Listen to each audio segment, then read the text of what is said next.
There is much more here than meets the eye, Verison, but I would take care in how you investigate your unknown opponents. In a setting like this, you're playing a dangerous game indeed. I guess you could say I'm playing a chess of blades. Hi guys, welcome back to another episode of Chess of Blades. In the last episode, somebody snatched Hazel, and now we gotta figure out who done it. So, let's find out. With another slight bow, Silas turns and leaves me standing by myself, only the sound of rain filling the void of silence. Well, I feel a bit useless in this situation, with scraps of information to go on and no quality hints. The window Silas was talking about, I could it from the outside? What? The window Silas was talking about, I could it from the outside. I don't know what that's supposed to be. But it'd be quite hard to discern much in this kind of weather, and any evidence has probably been washed away. I could it from the outside. I don't know what he's trying to say.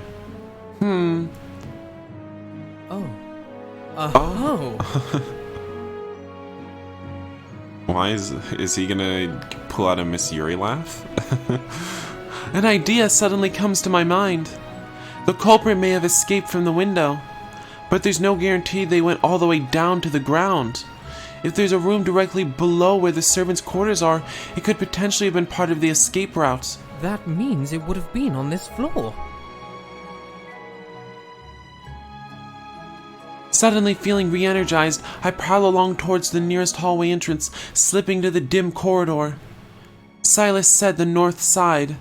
If the sunrise faces the backside of the castle, then that means the north will be in the left wing.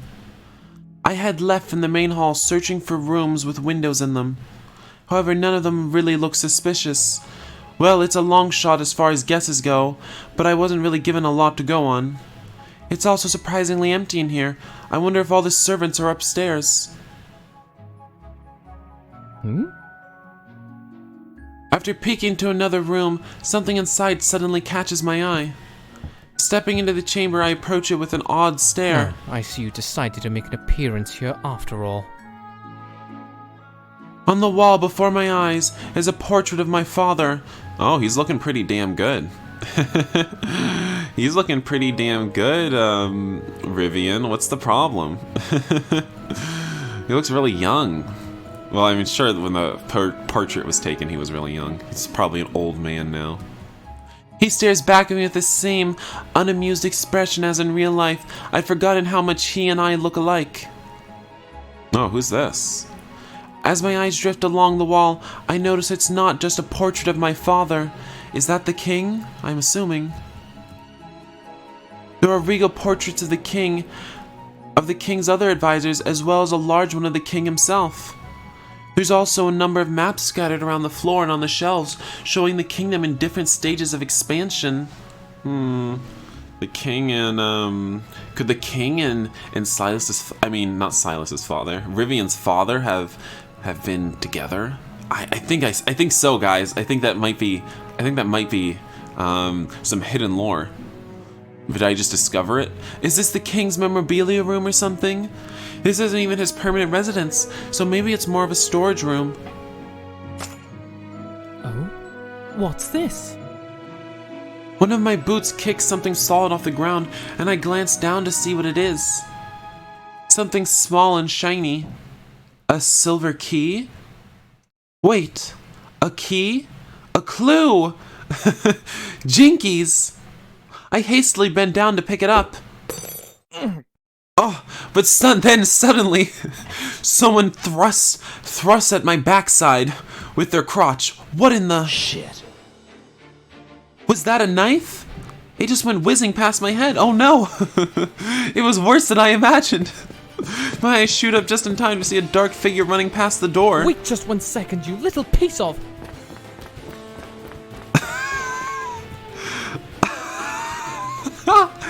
Look how Rivian looks when he's running. Look at this pompous pansy. Oh my god, he looks like a fucking dumbass. Gritting my teeth, I dart out the door and into the hall. I put on my best brisk jog and try to catch the assailant. I glimpse a dark coat whirling around the corner ahead. Muttering all my bravery, I dash after the figure, my boots hitting the ground heavily. Damn it! Why are you so fucking fast? If only I had joined Arden on his nightly jog, maybe I'd have the muscles I need to catch up to you. The coat-clad shape stays almost a full corridor's length ahead of me. If only there was some way to get closer.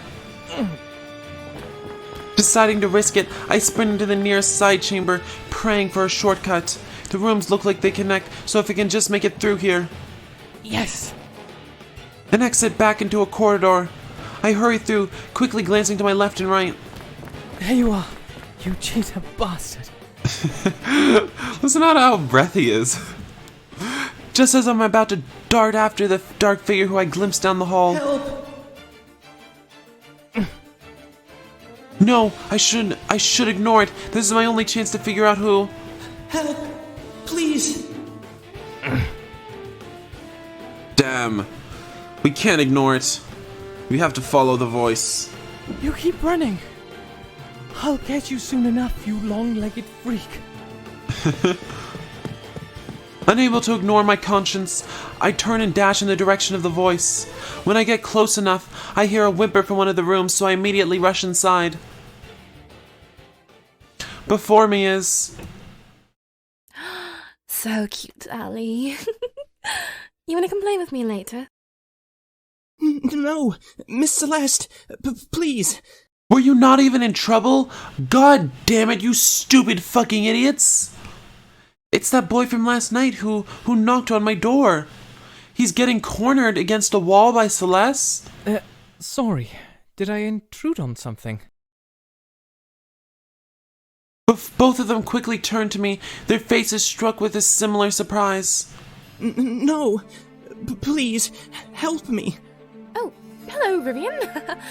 I was just in the middle of my investigation, you see.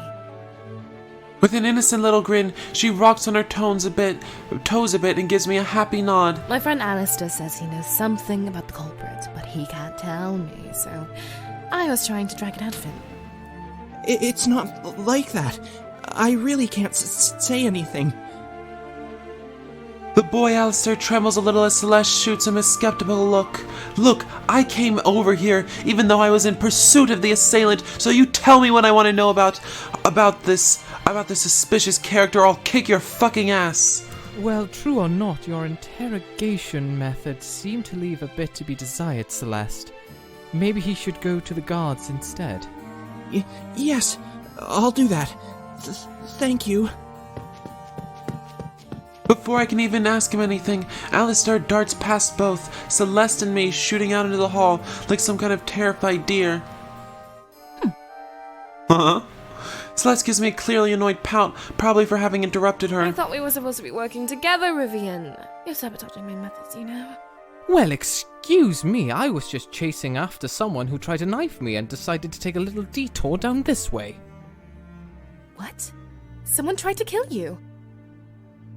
When I nodded, Celeste frowns, her eyes darting to one side worriedly. I wonder if it's because you're looking into Hazel's disappearance.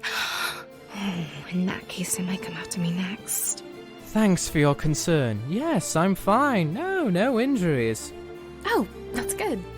Well, in that case, I'll be heading back to the main hall before anything else happens. Bye, Vivian. With that, Celeste clutches her skirts and happily wanders out into the hallway, the pitter-patter of her dainty footsteps quickly bouncing into the distance. I can't tell if I underestimated her, or if she's just so innocent he doesn't really understand what's going on. Releasing a heavy sigh, I reluctantly head back into the corridor.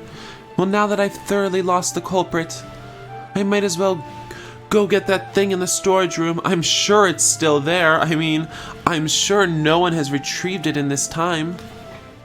The silver key. Was I attacked because I found the key, or did reaching for the key inadvertently save my life? Pondering over the disturbing question, I wind my way back through the halls to the storage chamber. As I step back inside, I realize not only is the key gone, but there's someone else in the room. Arden! Quickly, turning from the portrait he was studying, Arden jumps a little at my voice. There was a silver key here. Did you see it? A silver key? No, there wasn't any key here when I came in. Disappointed, I lean heavily back against the wall, grinding my teeth in frustration. That key could have been my one solid clue to finding Hazel, if this room really is somehow connected to her kidnapping. I got attacked in here, Arden. Someone threw a knife at me. Are you alright? Did it hit you? Within a moment, Arden rushes up to me, anxiously scanning over my clothes for any bloodstains. For some reason, his almost desperate concern brings a small smile to my face. No, thank the gods. I chased the bastard for a good few minutes, but no luck. I'll alert the guards immediately. We have to...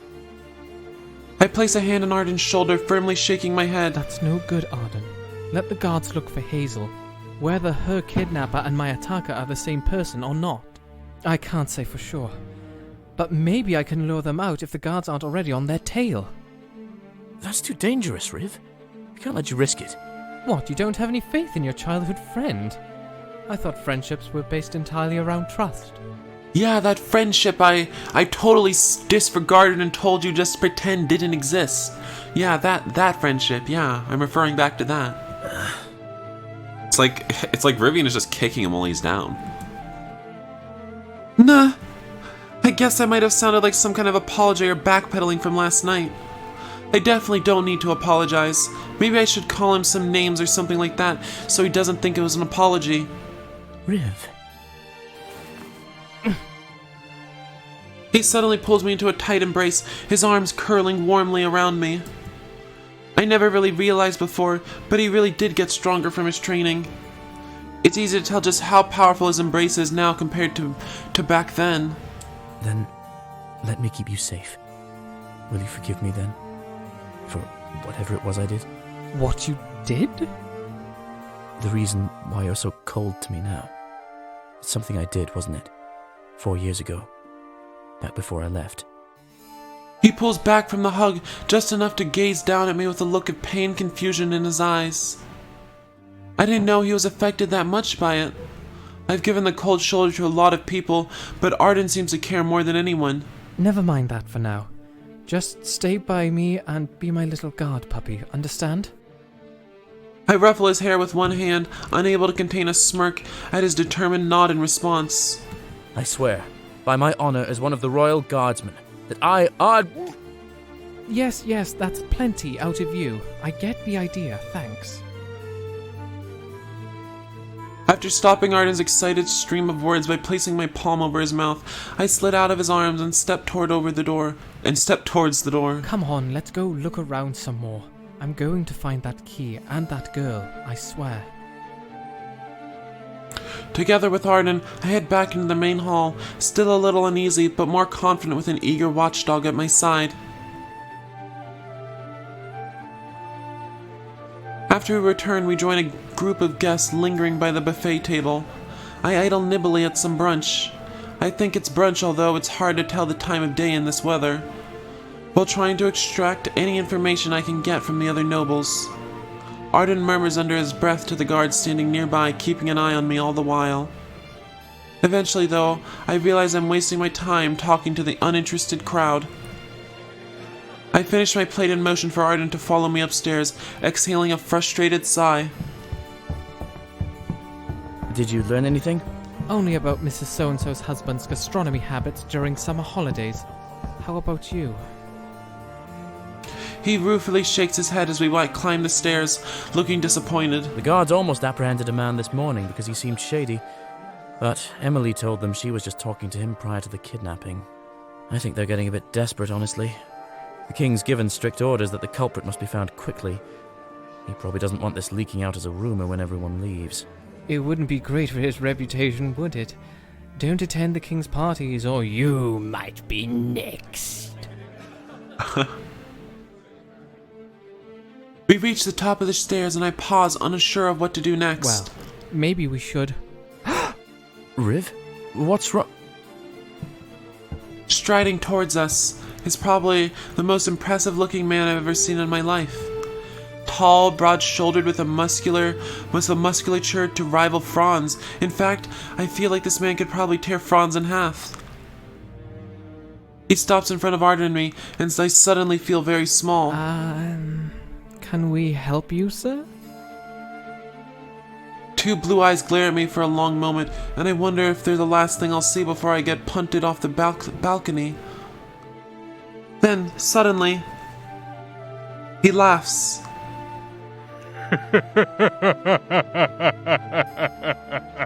You really think I'm gonna need help for anything from two puffed up peacock noblemen like you? Did he just call us peacocks? Smirking broadly, the huge man scratches at the side of his towering shoulder. You'd best stop staring, before I decide to snap your cute little necks. Never seen a fighting man before? A fighting man? You mean... One of the king's hired brawlers, little bird boy.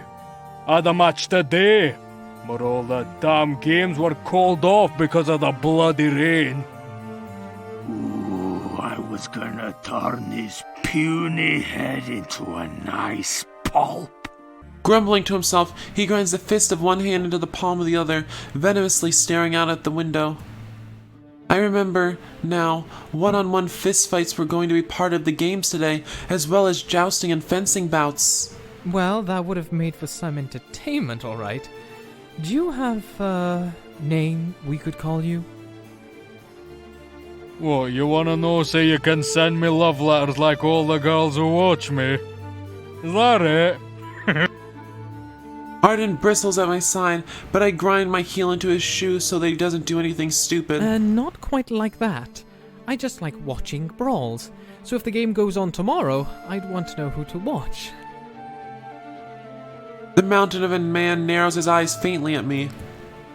Yeesh, I get a very all-brawn, no-brains type of feel from this fellow. They call me Sabre. Not me name as a boy, but a good enough name for a fighter. Sabre? Even though you only use your fists? You think that means I can't use a blade? You want a real nice demonstration? Oh, please, do demonstrate your ability to use your blade on us. He leers at me with rows of teeth resembling a tiger's jaws, and I swallow audibly. No, I certainly believe you. Well, I'm Rivian, and this fine fellow here is Arden.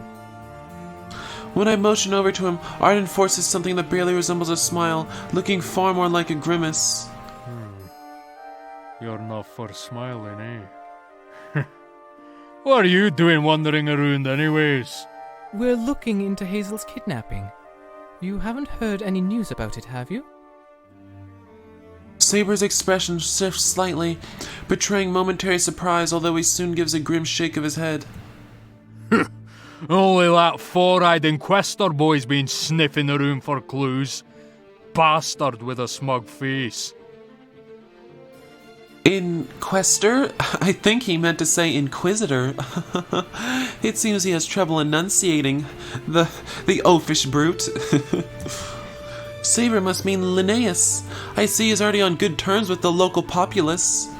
Maybe we'll have a chat with him then. Thank you, you've been quite helpful. The red-haired behemoth watches with a raised eyebrow as I laugh nervously, grabbing Arden's arm and pulling him with me towards the corridor. I can feel his gaze still on us when we walk away, so intense that it's practically burning a hole through me. Let's keep going. Riv? Exhaling a faint sigh of relief, I glance over at Arden, who's wearing a rather amused smirk. Are you that scared of larger men? I never knew. I'm not scared, I just, don't want to set him off or anything. It just takes speed and smarts to beat a big bulky fellow like Sabre. Don't worry. I can keep you safe from him. Oh, I'm sure you can protect me, you Adonis. Speed and smarts, eh? I'd like to see you say that when he tosses you through the window. Knowing Arden is smirking my completely justified self-preservation instincts, I huff into annoyance before motioning down the hall. Come on, let's go find Linnaeus. I have a feeling I know where his room is. The first place that comes to mind where I ran into him last night before dinner, so I wind my way back there from memory. If only Silas was here, he could show me where Linnaeus is staying, but I should probably keep as many details to myself as possible. Let's see. We can go along each of the doors in this hallway and try and listen for anything that sounds like his voice. A bit tedious, but... Riv? His room is right here. When I turn towards Arden, I see him standing confidently in front of one of the doors. He caught me sneaking out the other day, remember? He brought me back to his room to question me about what I was doing. And you didn't say this sooner because... When I bristle at him, he flinches, a light embarrassed shade of pink coloring his cheeks. I just didn't want you to think I was doing any strange things with him, you know? I really can't believe this man sometimes. Why should I care who he's fucking? Seriously? Just a guess, but I'm fairly sure you're not his type, Arden. Well, go on. Knock on the damn door already. Clearing his throat, he hastily taps his knuckle on the door a few times. I hear a faint but audible groan from inside in response. A moment later, and the door reluctantly pulls back a few inches. What do you want? Ah, Linnaeus, you're looking well. We had some questions about Hazel's kidnapping, and heard you were the man to talk to. Yes, well, I'm quite busy at the moment. Can't you go cavort around somewhere else and come back later? Please, we're doing all we can to find Hazel, Linnaeus. You have to work with us. Please? Arden gives Linnaeus the same puppy dog eyes he's so fond of giving me.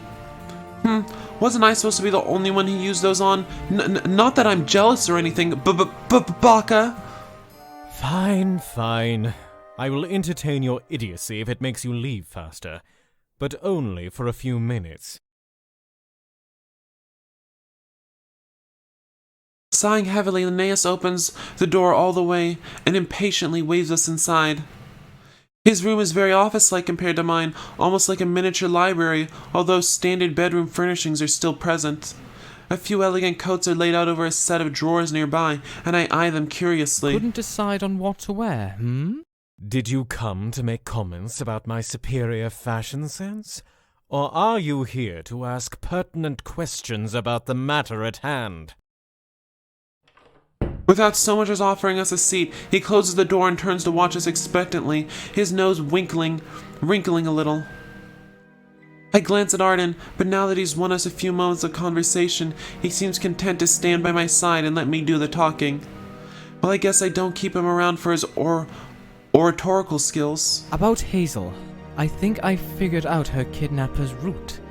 He must have dropped from the servants' quarters to the storage room one level down and fled through the hallway. There was a silver key lying on the floor there, but I lost track of it.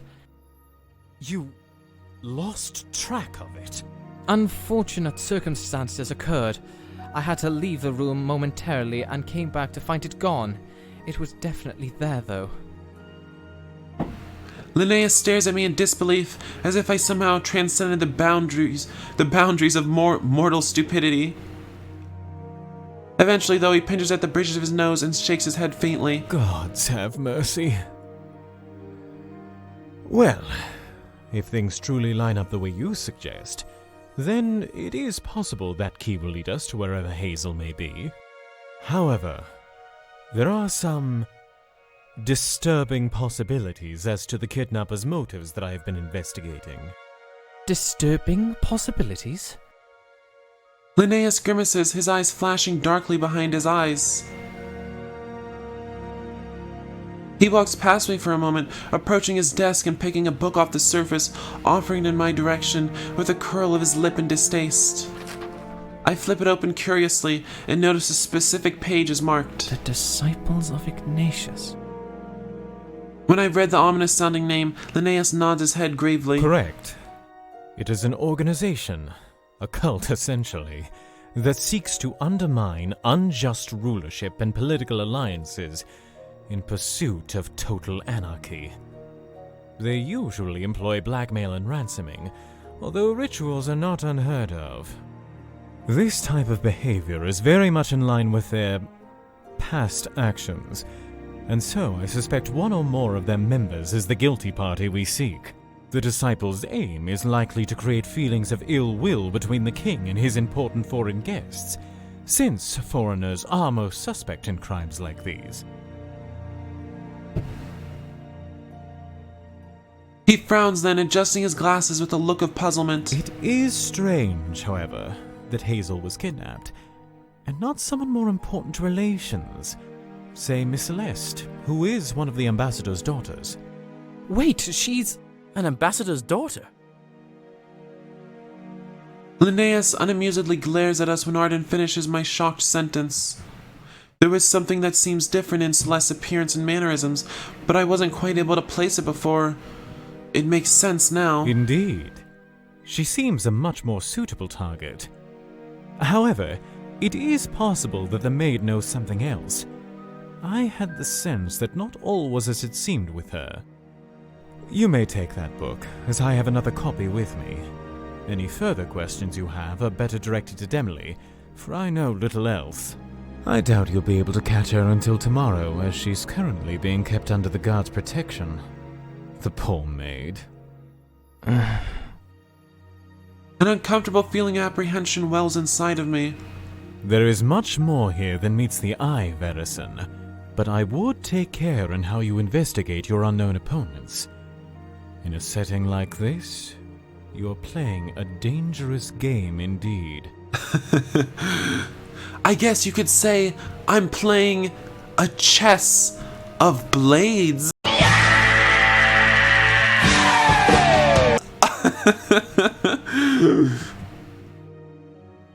Linnaeus' tone is grave as he watches me intensely, his gaze narrowing ever so slightly.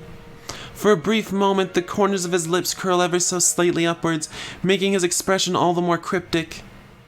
And then... Well, thank you for your visit.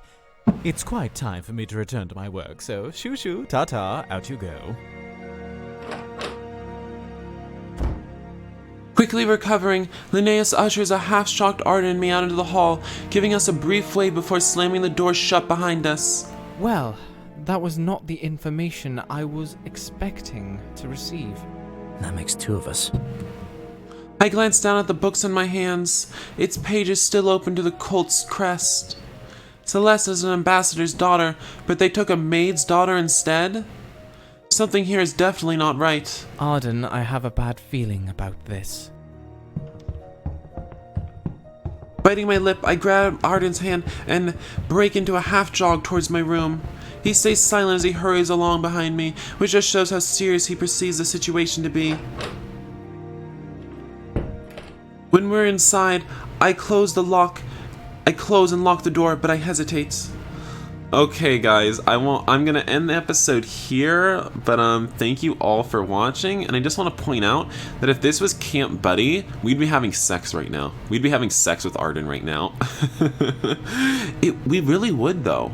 Like, we would literally be having sex with him right now to relieve our stress. Anyway, see you guys in the next episode. Bye.